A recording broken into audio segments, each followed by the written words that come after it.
नमस्कार सगळ्यांना. स्वागत आहे परत एकदा सर्वांचं आपल्या आवडत्या चॅनलवरती. तर सार्वजनिक आरोग्य विभागामध्ये जवळपास 1428 जी रिक्त पदे आहेत ती आहेत MPW पुरुष किंवा आरोग्य सेवकाची. तर या परीक्षेसाठी जे विद्यार्थी तयारी वगैरे करत असतील तर अशा सर्व विद्यार्थ्यांसाठी आपण एक सिरीज चालू केलेली आहे, ज्यामध्ये या परीक्षेला आलेले जे काही तांत्रिक विषयाचे प्रश्न आहेत त्याचं सखोल असं स्पष्टीकरण, विश्लेषण आपण या सिरीजमध्ये करणार आहोत. सो त्या सिरीजचा आजचा हा पहिला भाग आहे. त्या अगोदर नवीन असाल, सगळ्यात पहिलं सबस्क्राईब करून घ्या. आणि आत्तापर्यंत ज्या काही पेपर्स वगैरे झालेले आहेत आरोग्य विभागाच्या म्हणा, महानगरपालिकेच्या म्हणा, ओके, ते सर्व पेपर्स PYQ बरं, तर ते सर्व पेपर ॲपमध्ये उपलब्ध करून दिलेले आहेत. ॲपमध्ये जवळपास बघायला गेलं तर 9 प्रिव्हियस इयरचे क्वेश्चन पेपर ओके फ्रीमध्ये आहेत. सो डाउनलोड वगैरे करून घ्या. त्याच्यामध्ये सार्वजनिक आरोग्य विभागाचे 2017चे 2023चे पेपर आहेत आणि महानगरपालिकेचे सुद्धा एक 4 पेपर आहेत. ओके, सो जे कुठलीही तयारी वगैरे करत असाल तर त्यांनी हे पेपर पॅटर्न पाहूनच अभ्यास चालू करा. सो पाहूयात आजच्या या सिरीजचा पहिला प्रश्न की साथीरोग अधिनियम कोणत्या वर्षी लागू करण्यात आला. तर साथीरोग अधिनियम जो आहे तो 1897 मध्ये हा आपल्या भारतामध्ये लागू करण्यात आलेला होता. ओके, आता या 1897 मध्ये जवळपास ओके मुंबईमध्ये काय प्लेग रोगाची ओके तर प्लेग रोगाची या ठिकाणी लागवण वगैरे झालेली होती किंवा प्लेग रोगाची साथीवर नियंत्रण मिळविण्यासाठी इंग्रज सरकारनं काय केलेलं होतं, हाच 1897चा साथीरोग अधिनियम लागू केला. तर लक्षात ठेवा, हा एक महत्त्वाचा कायदा आहे, यावर खूपदा प्रश्न वगैरे आलाय. आणि आजचे हे जे प्रश्न घेत आहोत हे सर्व या MPW मध्ये विचारलेले प्रिव्हियस इयरचे क्वेश्चन आहेत. त्याच्यामुळं काळजीपूर्वक सगळ्यांनी स्टडी करा या सर्व भागांची. परत बघायला गेलं तर दुसरा प्रश्न आपल्याला विचारलाय की कचऱ्याची विल्हेवाट लावण्याची जी काही नियंत्रित टिपिंग पद्धत आहे तर तिला दुसरं नाव काय आहे. तर ती जी काही टिपिंग पद्धत आहे तिला म्हणतात सॅनिटरी लँडफिल. ओके, या नावानं त्या पद्धतीला ओळखलं जातं. सो लक्षात ठेवा. आता या पद्धतीमध्ये नेमकं काय करतात, तर या पद्धतीमध्ये जो काही कचरा आहे तो जमिनीच्या सखल भागामध्ये टाकला जातो आणि ते काय करतात, हा टाकलेला कचरा वगैरे यंत्राने दाबतात आणि दररोज जो आहे तो त्याच्यावर एक मातीचा थर वगैरे पसरला जातो. ओके, हां, म्हणजेच एक पद्धतीनं त्याला काय ॲज इट इज खड्डा वगैरे करून त्याच्यामध्ये प्रेशर वगैरे देऊन त्याला दाबून त्याच्यावर मातीचा थर वगैरे चढवला जातो. हा याच्यामध्ये एक प्रकार वगैरे आहे किंवा या पद्धतीनं याची विल्हेवाट वगैरे लावली जाते. ओके, सो लक्षात ठेवा. आणि इतर पद्धत सगळ्यांना माहिती असेल, कंपोस्ट निर्मिती. याच्यामध्ये किंवा या निर्मितीमध्ये काय करतात, कचऱ्याचा वापर करून खताची निर्मिती त्या ठिकाणी केली जाते. ओके, बाकी आता हे खताचे खड्डे वगैरे ते त्याच्याशी याच्याशी काही संबंध नाहीये. परत पुढं म्हटलंय की खालीलपैकी कुठला असा आजार आहे जो पाण्याद्वारे पसरतो किंवा जलजन्य आजार या ठिकाणी आहे. तर बघायला गेलं तर लक्षात ठेवा, जो काही हिपॅटायटिस ओके ए आणि जवळपास याच्यामध्ये अजून एक ॲड करा ई, हा जो काही प्रकार आहे तो या ठिकाणी पाण्याद्वारे पसरणारा याचा हा प्रकार आहे. ओके, आता बाकी हे जे आहेत दुसरे कुठले, बी झालं, सी झालं, ड झालं, हे वेगवेगळ्या संसर्गातून पसरत असतात. जसं की बघायला गेलं तर हे नेमकं याला आपण म्हणू शकतो, जर एखाद्या व्यक्तीचं दूषित रक्त असेल तर त्या रक्ताद्वारे पसरू शकतात. त्यानंतर ज्या काही दवाखान्यामध्ये सुया वगैरे यूज करतात ना, त्याच्यामुळं सुद्धा त्या ठिकाणी संसर्ग लागू शकतो. आणि त्यानंतर एक पद्धतीनं असुरक्षित शारीरिक संबंध वगैरे झाले तर त्याच्यानं सुद्धा हा त्या ठिकाणी पसरू शकतो. ओके, सो लक्षात ठेवा, हे काय आहेत हिपॅटायटिस म्हटलं तर एक ॲज इट इज बघायला गेलं तर एक काविळीचे प्रकार वगैरे आहेत. ओके, सो सगळ्यांनी नोट डाऊन करून घ्या. आणि एवढंच सांगतोय, तांत्रिकवर जेवढं जास्त फोकस करसाल तेवढा तुमचा स्कोअर वाढेल. ओके, टेक्निकल फार महत्त्वाचा भाग आहे.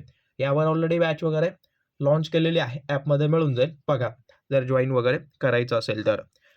परत काय म्हटलं की डॅश हा मासा डासाच्या अळीवर नियंत्रण ठेवत नाही म्हटलेला आहे. ओके, ठेवत नाही म्हटलेलं. तर ट्यूना नावाचा जो काही मासा आहे, तो मासा जो आहे, तो जे काही डास असतात ना, त्या डासाच्या अळीवर नियंत्रण ठेवत नाही. हा मासा एक पद्धतीनं कुठं आढळतो? हा मासा आढळतो समुद्रात. ओके. त्याच्यामुळं याचा आणि जे काही मासे आहेत, सॉरी डास आहेत, त्यांच्या नियंत्रणाशी संबंध नाही. ओके. सो लक्षात ठेवा. आता बघायला गेलं तर जो हे बाकीचे जे मासे आहेत, जसं की गॅम्बुशिया मासा, त्यानंतर गप्पी मासा. ओके. हा हा एक प्लस याच्यासोबत गप्पी मासा. तर हा जो आहे तो गोड्या पाण्यात सोडला जाणारा मासा आहे. लक्षात ठेवा. ओके. गोड्या पाण्यात. आणि परत दुसरा जो काही मासा वगैरे, आता हे जे आहे ते सर्व पाहून घ्या. आता हे नेमकं काय करतात, जर हे गोड्या पाण्यात सोडलेत तर जे काही डास असतात ना, तर त्या डासाच्या ज्या काही आळ्या असतात, ओके, हां, तर त्या आळ्यांना खाण्याचं काम हे करतात, जेणेकरून त्यांची पैदास वाढत नाही किंवा त्यांची संख्या वगैरे मोठ्या प्रमाणात वाढत नाही. ओके. तर याला एक विशिष्ट असं टर्म्स आहेत. ओके. याला म्हणतात जैविक नियंत्रण. ओके. इथं लिहितो जैविक नियंत्रण. छोटे छोटे कॉन्सेप्ट आहेत, पण सोपे आहेत. वाचलात तर सोपं जाईल. जर वाचनच जर योग्य होत नसेल, लक्षात ठेवा, सगळ्यात महत्त्वाचं वाचण्यापेक्षा सगळ्यात महत्त्वाचं आहे योग्य मार्गदर्शन. ओके. सो ज्या ठिकाणी तुम्ही तयारी वगैरे कुठूनही करा, त्या ठिकाणचं मार्गदर्शन योग्य असावं. परीक्षेच्या दृष्टीनं ते महत्त्वाचं शिकवणं आवश्यक आहे. तर तशी तयारी जिथं कुठं असेल त्या ठिकाणी अवश्य जॉईन व्हा. ओके. आणि हे सर्व PYQ आहेत बरं, हेही नोट डाऊन करून घ्या. तर कोणत्या राष्ट्रीय आरोग्य कार्यक्रमात जीवनसत्व ए लसीचा वापर करतात? तर जो काही राष्ट्रीय अंधत्व नियंत्रण कार्यक्रम आहे. आता जीवनसत्व ए म्हटलं तर काय लक्षात ठेवा, हा काय करतो? रात आंधळेपणा. ओके. रात आंधळेपणा कशामुळे होतो? तर जीवनसत्व ए ची कमतरता असेल. आणि रात आंधळेपणा हा विकार कशाचा आहे? डोळ्याचा. आणि डोळ्यावर नियंत्रण ठेवण्याचा जे काही कार्यक्रम आहे ते आहे राष्ट्रीय अंधत्व कार्यक्रम वगैरे. तर लक्षात ठेवा, छोटे छोटे की पॉईंट्स आहेत, तिथल्या तिथं जर तुम्ही त्याचा कॉम्बिनेशन लावलात तर उत्तर तिथल्या तिथं भेटून जाईल. ओके. हां. परत PYQ पेपर पाहून घ्या, ॲपमध्ये उपलब्ध आहे. त्याची काही वेगळी फी वगैरे नाहीये, फ्रीमध्ये आहेत. परत परत सांगतोय, फ्रीमध्ये. तिथं 9 पेपर आहेत. आणि अजून एक सांगतो, ज्यांना कुणाला तुमच्याकडे कुठला पेपर असेल तर अवश्य शेअर करून द्या. तो पेपर जो आहे तो सर्व मुलांना वगैरे दिला जाईल फ्रीमध्येच वगैरे. ओके. तेवढं सगळं देतोय. जर तुमच्याकडे कुठला पेपर असेल तर अवश्य मला शेअर करून द्या. हा माझा नंबर वगैरे आहे. तर पुढचा प्रश्न काय म्हटलाय, की जागतिक हात स्वच्छता दिन कधी साजरा करतात? तर जागतिक हात स्वच्छता दिन विचारलंय. तर जागतिक हात स्वच्छताच्या बाबतीत जर विचारलं तर 5 मेला हा साजरा वगैरे केला जातो. आणि बाकी बघायला गेलं तर अजून एक आहे, याच्यामध्ये खूप जण कन्फ्यूज होतील, की 15 ऑक्टोबर. ओके. 15 ऑक्टोबर हा जो काही दिवस आहे तर हा कुठला आहे? हा जागतिक, ओके, हात धुवा, ओके, धुवा दिन. हे लक्षात ठेवा. हात स्वच्छता दिन वेगळा आणि जागतिक हात धुवा दिन वेगळा हे आहे. त्याच्यामध्ये दोन्हीमधला फरक वगैरे सगळ्यांनी नोट डाऊन करून घ्या. परत काय म्हटलंय, की अतिरक्तदाबाच्या रुग्णाला कुठला आहार वगैरे देतात? तर अतिरुग्णाच्या जो काही ज्याला ब्लड प्रेशरचं प्रॉब्लेम असेल तर त्याला डॅश आहार त्या ठिकाणी दिला जातो. आणि हा डॅश आहार म्हणजेच काय? याच्यामध्ये काय जवळपास मिठाचं प्रमाण कमी खाणं हे सजेस्ट केलं जातं. आणि त्यानंतर फळ भाज्या वगैरे जे आहे ते याच्यामध्ये समावेश वगैरे असतो. फळ, पालेभाज्या यांचा मोठ्या प्रमाणात समावेश या आहारामध्ये वगैरे करतात. ओके. सो लक्षात ठेवा, नोट डाऊन करून घ्या. आणि सगळ्यात महत्त्वाचं म्हणजे काय, तर जे सोडियम आहे ना, सोडियम, ओके, सोडियम म्हणजेच मीठ रे बाबा, सोडियम. तर 5 ग्रामपेक्षा जास्त त्याला खायला दिलं जात नाही किंवा खाऊ नये, ते त्याच्यासाठी हानिकारक वगैरे असतं. परत मेटॅलिक बॉडी, ओके, इम्प्लामेंट्स बायोमेडिकल वेस्टच्या कोणत्या श्रेणीमध्ये टाकतात? तर लक्षात ठेवा, जो काही बायोमेडिकल वेस्ट आहे, ओके, तर तो टॉपिक 100% करा. आणि त्या टॉपिकवर तुम्हाला 1 ते 2 प्रश्न 100% दिसून येईल. ओके. सो आलाय बऱ्याच वेळेला, त्याच्यामुळं करा. तर याच्या नियमानुसार काय म्हटलंय, की मेटॅलिक बॉडी इम्प्लामेंट्स, ओके, जसं की याच्यामध्ये बघायला गेलं तर निळ्या श्रेणीमध्ये हे टाकलं जातं. आता हे मेटॅलिक बॉडी इम्प्लामेंट्स म्हणजेच काय, एक पद्धतीनं ज्या काही काचेच्या वस्तू म्हणा किंवा धातूचे जे काही इम्प्लामेंट्स असतात ते, तर ते कशामध्ये टाकतात, जी काही निळी, ओके, निळ्या रंगाची त्याच्यामध्ये ॲड केलं जातं. परत जी काही पिवळी असते, ओके, पिवळ्या याच्यामध्ये काय टाकतात, तर जे काही मानवाची वेगवेगळी उती असतात, टिश्यू वगैरे, त्यानंतर रक्ताचे जे काही माखलेले वगैरे, हां, त्यानंतर त्याच्यासोबत कापूस वगैरे जे असतं ना, ते त्याच्यामध्ये ॲड वगैरे केलं जातं. आणि परत लाल पिशवीमध्ये काय टाकतात, तर ज्या काही प्लास्टिकच्या वस्तू असतात ना, प्लास्टिक, तर ते त्याच्यामध्ये टाकलं जातं. आणि पांढराच्या बाबतीत बोलायला गेलं तर जे काही सुया असतात ना, सुया, ब्लेड्स, हे सर्व त्याच्यामध्ये टाकलं जातं. तर लक्षात ठेवा, हे छोटे छोटे कॉन्सेप्ट आहेत जे की तुम्हाला उपयोगी पडू शकतात. परत ब्लिचिंग पावडरच्या चांगल्या नमुन्यात उपलब्ध आहे ते, उपलब्ध क्लोरीनची, ओके, टक्केवारी वगैरे किती आहे, तर या प्रश्नाचं उत्तर कमेंट करून द्या. जेवढे जास्त तुमचे कमेंट्स असतील तेवढे तांत्रिक भाग मी तुम्हाला घेऊन येईन, ओके.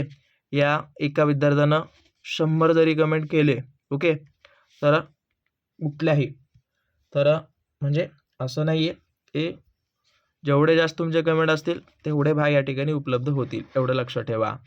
बाकी प्लाझ्मा पेशीमध्ये उद्भवणाऱ्या कर्करोगाला काय म्हणतात, तर प्लाझ्मा पेशीमध्ये जो काही कर्करोग, कॅन्सर वगैरे होतो त्याला म्हणतात मल्टिपल मायलोमा, या नावानं ओळखला जातो.